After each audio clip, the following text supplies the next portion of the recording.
Tahiti Vibes, avec les véhicules FAV disponibles au comptoir d'importation automobile de Mamaou.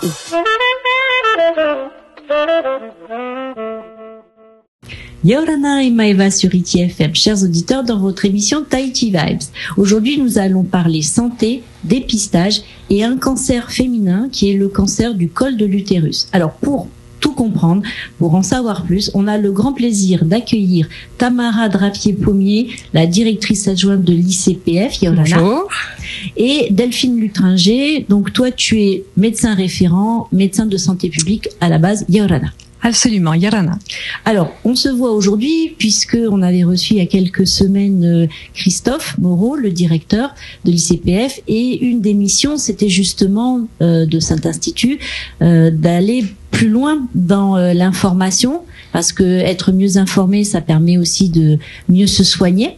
Et aussi, on va parler forcément dépistage. Alors aujourd'hui, le cancer du col de l'utérus, pourquoi ? Alors, le cancer du col de l'utérus, parce que déjà c'est un cancer, c'est le 6e cancer en Polynésie française, voilà, chez la femme. C'est surtout un cancer en fait qui touche la femme jeune. Alors, on a à peu près 15 à 20 cas par an. Mais effectivement, ce qui est important de retenir, c'est que c'est vraiment un cancer qui touche la femme jeune. Après, pourquoi ? Parce que finalement, on a un dépistage pour ce cancer, ce qui n'est pas le cas de beaucoup de cancers. Alors, pourquoi on a un dépistage et pourquoi on dit en fait que le cancer du col de l'utérus, c'est un cancer évitable ? Donc, c'est ça qui est vraiment très important parce que contrairement à d'autres cancers, on maîtrise parfaitement la cause du cancer du col de l'utérus. Effectivement, ce cancer, il est dû à un virus qu'on appelle en fait le papillomavirus humain. Donc, il y a un autre petit nom, souvent c'est HPV, voilà. Et donc, ce virus, c'est un virus qui est sexuellement transmissible, donc qui circule, beaucoup. Il est omniprésent. Il faut savoir que à peu près 80% des femmes va croiser la route de ce virus à un moment au cours de sa vie. Donc, c'est vraiment très important. Et donc, ça ne veut pas dire, excuse-moi, ça ne veut pas dire être en contact du virus, développer un cancer du col de l'utérus. Absolument pas. En fait, l'idée, c'est que comme beaucoup d'infections virales, le corps étant bien fait, on va s'en débarrasser spontanément dans une très grande majorité des cas, 90% des cas. Mais c'est vrai que dans une petite partie, donc 10% des cas, ce virus va s'agripper en fait aux cellules du col de l'utérus. Donc j'ai pas précisé, mais le col de l'utérus, donc c'est la partie basse de l'utérus qui se situe donc au fond du vagin. Et donc ce virus, il va infecter les cellules et au fur et à mesure du temps, il va amener les cellules à se transformer en lésions. Alors au départ qui sont bénignes, qui sont dites précancéreuses parce que effectivement au bout de 10-15 ans, ces cellules précancéreuses peuvent se transformer finalement en cancer. Et donc en quoi le cancer du col est-il évitable ? Simplement du fait que si on va dépister, si on va chercher ces lésions précancéreuses régulièrement et qu'on les trouve, on les surveille ou on les traite. Et donc, si on élimine ces lésions, de fait, elles n'arriveront jamais au stade de cancer. Et donc, c'est en ce sens, vraiment, où j'insiste, mais le cancer du col de l'utérus, c'est vraiment un cancer évitable.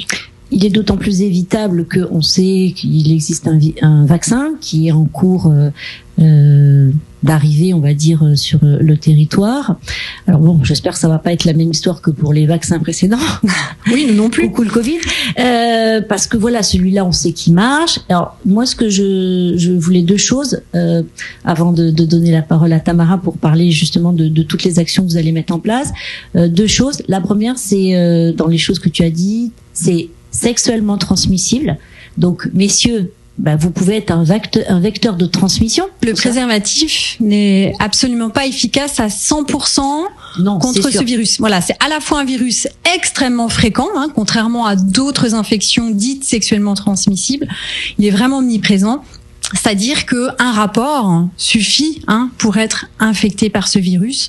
Et puis, une fois de plus, le préservatif n'est pas 100% efficace parce que c'est un virus en fait qui se situe au niveau des muqueuses, au niveau de la peau.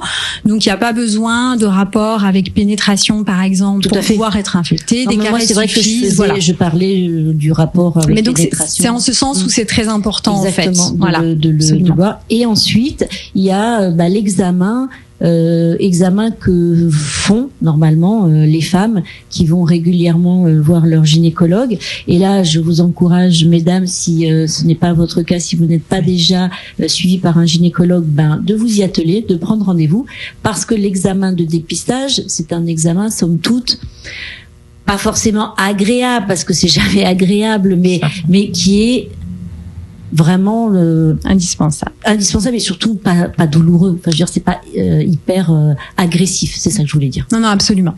Alors, pour répondre aux deux questions, sur la question de la vaccination, effectivement, elle est fondamentale. On va revenir au dépistage du cancer du col parce que c'est ce qui nous intéresse tout particulièrement ce mois-ci, juin vert.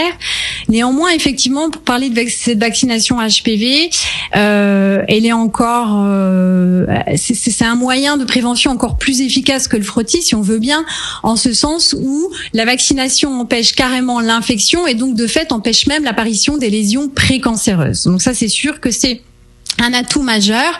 Et puis Valérie, comme tu l'as très bien dit, ça touche aussi les garçons et il y a d'autres cancers qui sont liés à HPV. C'est pas le sujet d'aujourd'hui, mais néanmoins c'est quand même important de le savoir. Et donc cette vaccination filles-garçons, elle est hyper importante. Et donc c'est aussi un dossier que porte l'Institut du cancer en partenariat avec la direction de la santé, avec la Ligue. Voilà, on travaille pas tout seul, bien sûr. Et de fait, on a à cœur de pouvoir le déployer, en tout cas de le rendre disponible d'ici la fin de l'année. Ça fait des années effectivement qu'on en parle. Il n'est pas encore disponible en Polynésie. Ça, c'est sûr qu'il faut que ça évolue. Donc, c'est un de nos dossiers. Sur l'aspect dépistage, donc en effet, j'ai résumé un peu toute l'importance en fait de cette période où on peut aussi détecter ces fameuses lésions précancéreuses. Et donc, le dépistage, en quoi ça consiste ? Effectivement, c'est un examen chez le gynécologue, chez un toté généraliste aussi, ou chez une sage-femme. C'est un examen effectivement gynécologique qui n'est effectivement pas douloureux, même s'il peut y avoir en effet, en tout cas, le frottis. Voilà, absolument. Et en fait, l'examen de dépistage consiste en un frottis. Donc c'est une petite brosse qui va venir récupérer des cellules au niveau de ce fameux col de l'utérus qu'on va mettre à l'analyse pour essayer de voir si en effet on détecte des cellules anormales. C'est vraiment l'objectif.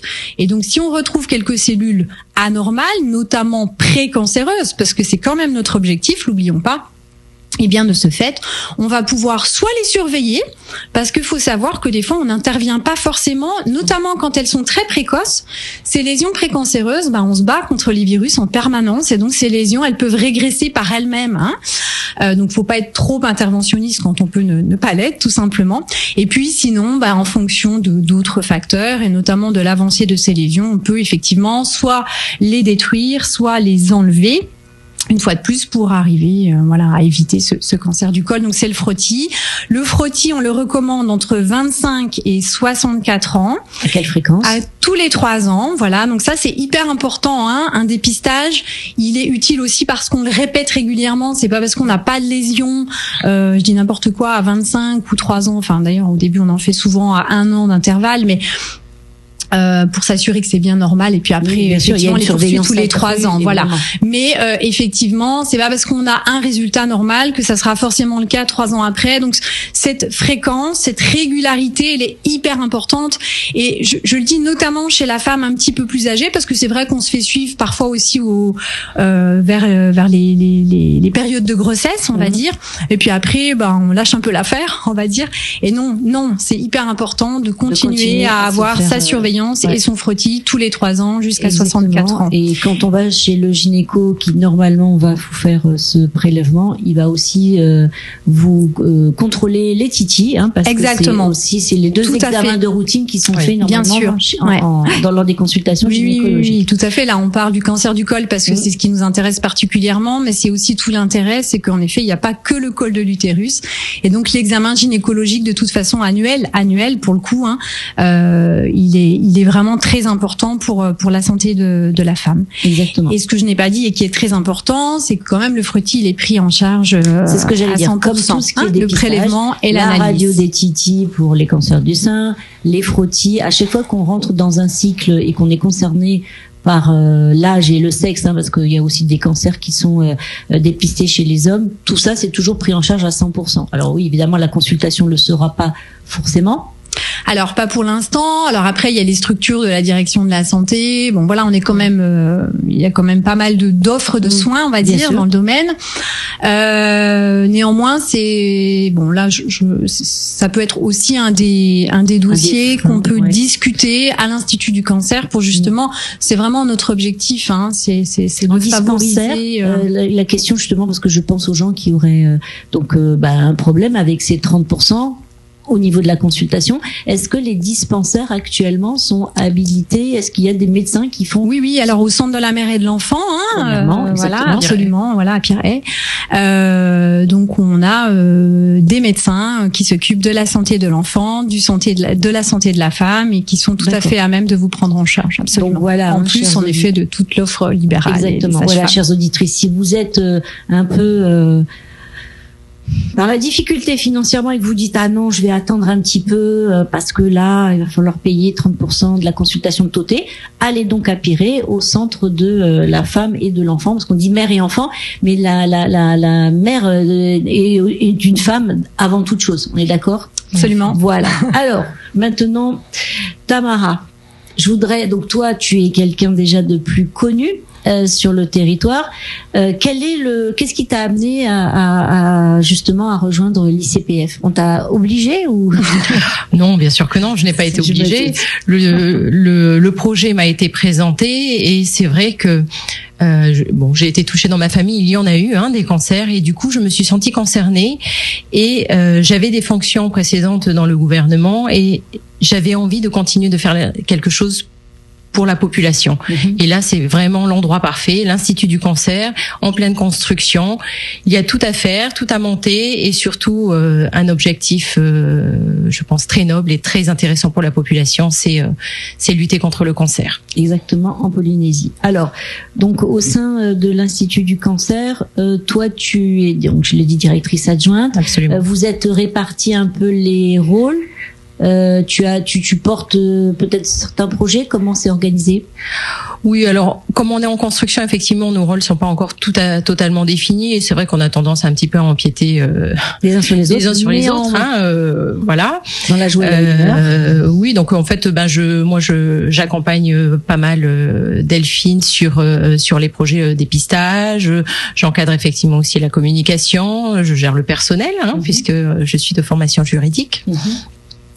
Voilà, et puis on a des projets structurants qu'on suit ensemble avec Christophe, notre directeur. Tout à fait. Alors, puisque tu es responsable de la communication et justement de ces projets, nous voilà arrivés au moment de parler de ce premier rendez-vous autour donc du cancer du col de l'utérus. C'est juin vert. Alors moi je t'avouerai qu'au début j'ai eu un peu de mal.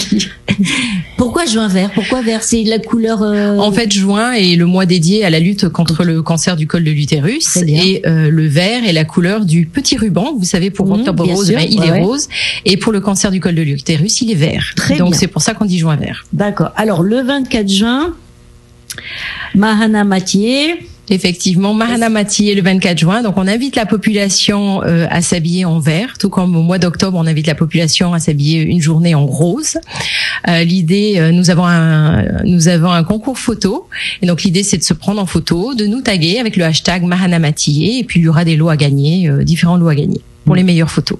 Il y a aussi quelque chose sur TikTok, ça c'est pour les plus jeunes. Alors, on organise également un TikTok challenge de solidarité.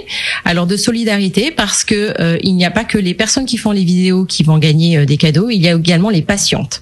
En fait, une vidéo est une chance de faire un cadeau à une patiente qui est atteinte de ce cancer. Donc là, c'est pareil. Il faudra nous taguer sur les vidéos. Et l'idée, c'est de faire des messages d'encouragement pour nos patientes atteintes de ce cancer. Donc, on a des ambassadeurs qui vont initier ce challenge, notamment Eva Aritei. D'accord.